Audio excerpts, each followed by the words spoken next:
Yo, you know what time it is, you know what day it is, because you see me in your face right now, so you know it's Thursday, and we back here with Don's Dozens, and guess what?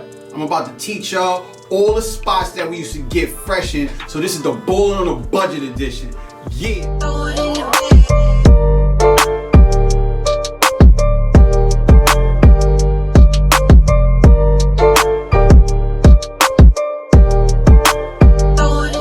Don, what's going on? It's Don's Dozens, and this is the top 12 places to ball on a budget in the 90s and the 2000s. Listen, everyone knows the rules.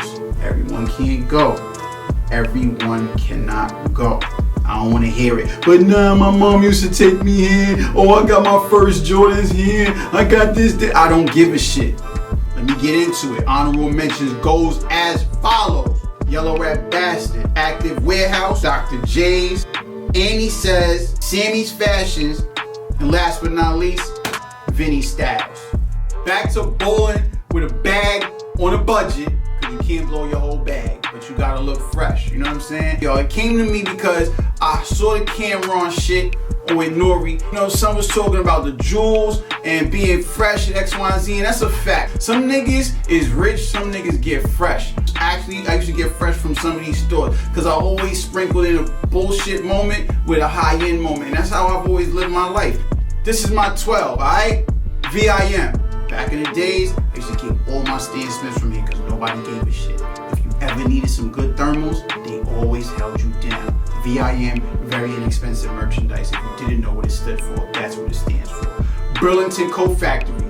Oh my God. They used to actually sell Dolce & Gabbana back in like 97. I'm telling my age, but whatever. But when I went to school with that shit on, it was a big deal. I had the D&G on. It wasn't for the cola. It wasn't for the cola champagnes. Back in the days, I had to school these niggas in my homeroom. They ain't know no better. Listen, and they had my DKNY. Oh my God, I was fresh with the DKNY tech. Number 10, cookies. If you're a parent or if you was a little kid, especially a West Indian kid, you all had to go there for your uniform. We all had that French toast label. Shout to Cookies, B. They still here, they standing strong, and I know it's because of the uniforms. Number 9, Abraham and Strauss. For those who don't know, A&S. And for those who really don't know, Macy's. That's how historic I'm going this week, people. A&S held us down. That's why I first got my first Izod, my first low, everything you could think of was at A&S, man. Abraham and Strauss, B. Forget that Miracle on 34th Street with Macy's, even though they came through and scooped them up real quick. But Macy's scooped up everybody. They even on Bloomingdale or whatever. Number 8, shout out to the ladies. Rainbow. Yo, fellas, we would be out here busting our ass to get fresh as hell for these women, and all they would spend was $20 on their little skimpy ass dress and look crispy as hell, and we would still want them. Shout to Rainbows. They still win into this day. I don't even know how Fashion Nova ain't even cop them, or they ain't cop Fashion Nova, because they've been around long as fuck. Maybe they the same people and we just don't know it, but that's a conspiracy theory that I ain't gonna go down the road with. Number 7, all my low heads know what's up when I say this right here, B. Shout to Sims, B. If you don't know what Sims is, do your Googles. I ain't going no further. If you a real low head, Sims was a vibe, a fucking movie. You kidding me? That's why I got my 9/11 sweater. Sims. Number 6, shout out to all my West Indians out there. Shout out to all my family members. Yo, Marlon, I see you, bro. Daffy's. If you don't know what Daffy's is, you never got fresh. And matter of fact, don't even follow me, because we shouldn't even be talking. Daffy's had it all.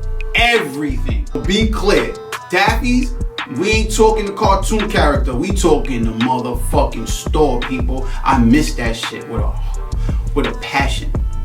Number 5, top 5 people that are alive, people. Unfortunately, most of these stores are dead, but number 5 though, Atrium. This was a destination store for everybody, man. Every borough came to this one location right there on Broadway, man. Atrium had it all. Everything. From Polo to Iceberg to DKNY, they had it all. When we was too scared to go into these stores because we felt the weight, it was an Atrium, and they opened it up for us, and they opened their arms to us and welcomed us to fucking and took all our money. Number 4, if you ain't ever get busy in this store, you was a motherfucking liar. Shout to TJ Maxx and Marshalls.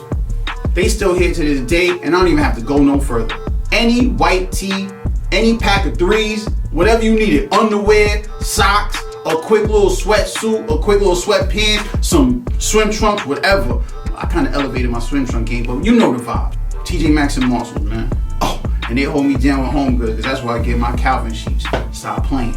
Number 3, and I ain't talking about the gentrified version of this store either. I'm talking about the vintage Urban Outfitters. Back in the days, Urban Outfitters was a motherfucking movie. Right now, it got too gentrified for me and I really ain't a fan. But back then, it held me all the way down. It was like you knew you was actually entering into a realm that you shouldn't be in, but at the same time, you knew you was gonna go a little left and be a little bit fresher than your next man's, because they wasn't going into that store. Number 2, Filene's Basement, man. Filene's Basement. I don't know who Filene's is, I don't know who she was, but man, do I miss her, because she held me down. One of my favorite leather jackets came out of there, man. I had this fire peacoat leather bomb vibe from DKNY. It was crazy, man.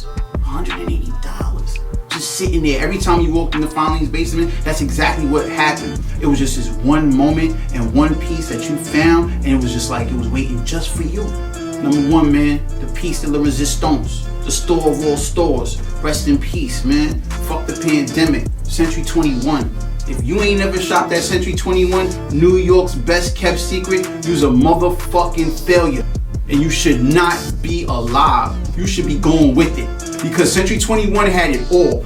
Everything from home goods to children's wear to men's and women's fashion. Yo, I seen so many artists in Century 21 out there in Old Westbury.